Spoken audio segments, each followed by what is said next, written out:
too. Little baby mustache here. Today it's kind of a mucky, fun spread. We're making Nutella at home from scratch. You need about 3 cups worth of hazelnuts raw, 1 spoonful of coconut oil, a couple pinches of Himalayan salt, and then you're going to need 2/3 of a cup of dark baking chocolate. Yes, for this recipe you're also going to need a blender or food processor or something like that. Anything you have will probably work. Preheat your oven on bake to 350. Slide those puppies in and give it 12 minutes. I find the best way to melt the chocolate is actually just to break it up and then pour 80 or 90 degree water over top of it and leave that for about 5 or 6 minutes.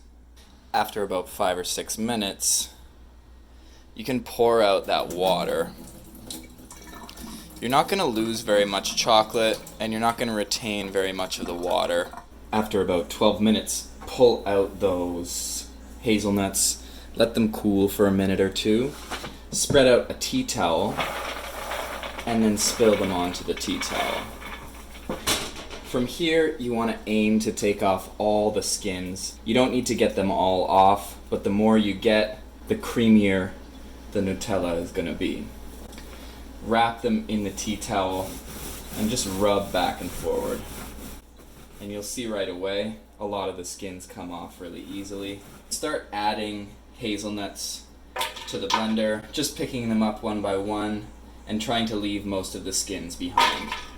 Once you have the hazelnuts shelled to the best of your ability, throw them in your blender and get ready to blend. You're going to blend for about 5 or 6 minutes. I like to pulse the blender and use anything to scrape the sides down just so things don't get stuck at the top. Ready?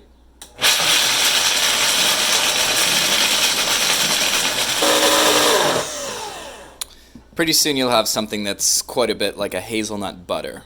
Nice and thick. You're going to add the coconut oil, 2/3 of a cup of dark chocolate, and a little bit of coarse salt into your blender as well. Once you've got those ingredients in there again, replace your top and fire up the blender again. Once your Nutella is nice and uniform with a nice dark color and a smooth texture, you're ready to put it into a jar.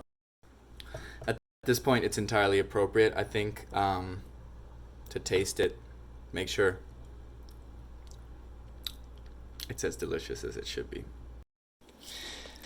You can put it into a jar or into a Tupperware, anything that works for you. Make sure you use a spatula to get it all out. That's it for this feast, guys. Enjoy that treat, and we'll see you at the pump.